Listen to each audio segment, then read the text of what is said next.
Hey gang, and welcome to the Cyrano's Place channel. I'm Coach Katz, and today we're going to work on opposition 6. Now, opposition 6 is a little variation on a parry 6, because a parry 6 is a defensive, well, so can an opposition, but an opposition is taking control in a different manner. This is an incredibly useful tool for épée. It's one I very much love as a foilist. It's a special request from Julia Klein in northern Michigan, who fences for 3 swords, and we're very happy that she has given us feedback. We welcome your feedback. So we're going to oppose in 6 with both our foil and our épée, using a pool noodle for creativity, and we would love to have your feedback and things that you might want to work on. So grab your equipment, grab your pool noodle, grab your fencing shoes. Let's train like champions, even though we may not have the resources of champions, but we do have a heart of a champion. Come join us, come on.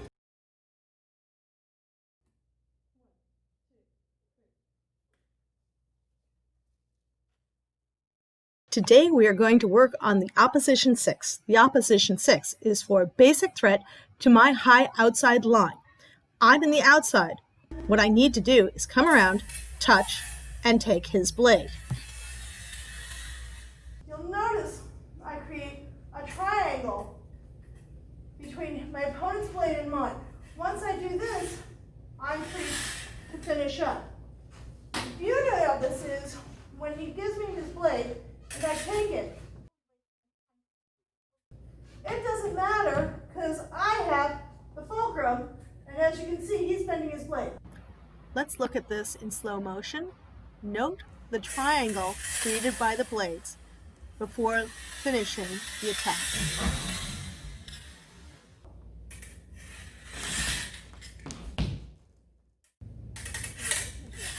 On the lefty, you can bind to the flank. Please note, the triangle still exists.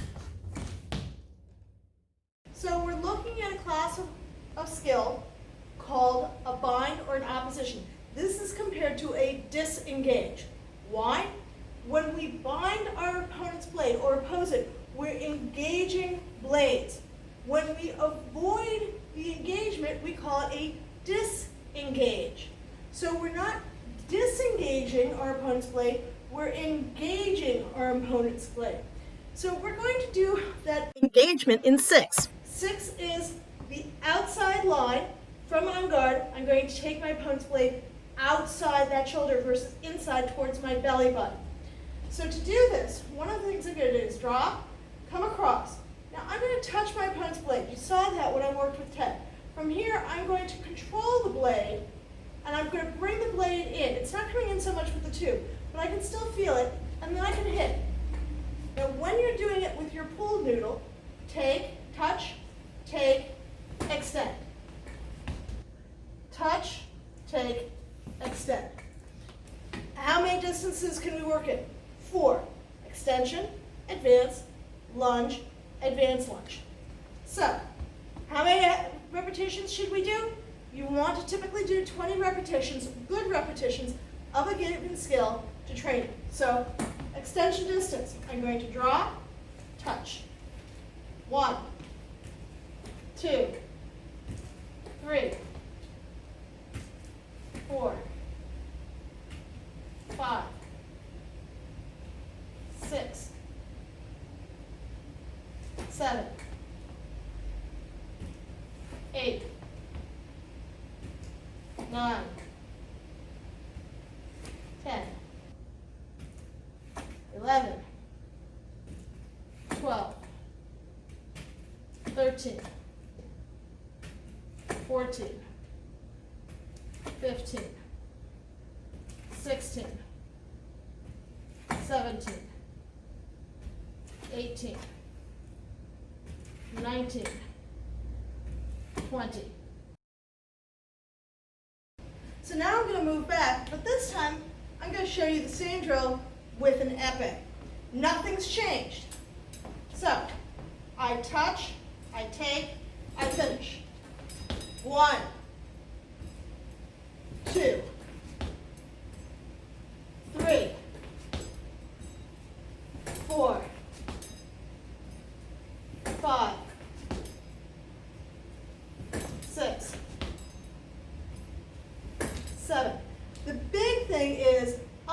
closing my opponent's blade out and moving it farther out as I pull their blade closer to my bell guard. This triangle is where I get power. 8, 9, 10, 11, 12, 13, 14, 15, 16, 17, 18, 19, 20. Now for some lunges. Again, epic. The key thing, I'm going to take, touch, create a wall, and hold that wall. And hold my opponent's blade out. 1, 2, 3, 4, 5, 6, 7, 8, 9, 10, 11, 12, 13, 14, 15, 16, 17, 18, 19, 20.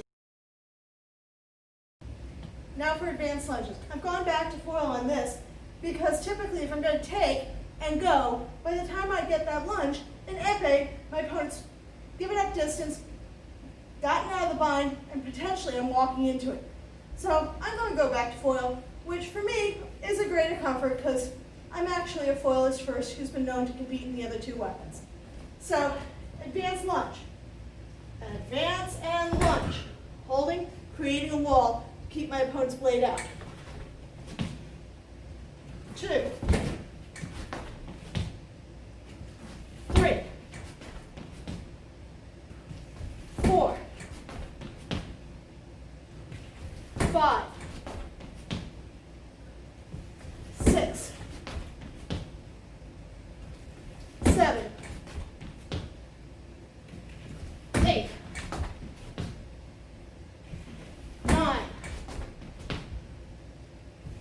10, 11, 12, 13, 14, 15, 16, 17, 18, 19, 20.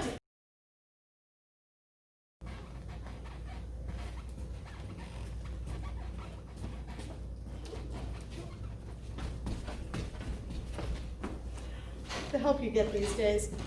So in conclusion, your opposition in 6 is a great way to pick up your opponent's blade and close them out. Make sure you use that blade to move theirs as a lever. Physics is our friend. Close that line and go. As a short fencer, I'm 5'1". I like doing it because it allows me to get close enough to hit my opponent. When I fence épée, I need to raise up a little higher to get over the bell guard. Again, because I'm short. You might not, your coach might have a little bit different, but the key thing I want you to take away is get that blade, slide it down on your blade so you can control it, and then you can hit where you need to. I hope this has been helpful. If you like, please subscribe right down there, down there someplace. Hit the subscribe button. Join us for our future videos. We've got interviews, we've got all sorts of other training videos and stuff. We've got product lines to be tried out. We would love to hear from you what you'd like to see and so on. So subscribe, like, share, and we'll see you next time. Thanks from Cyrano's Place.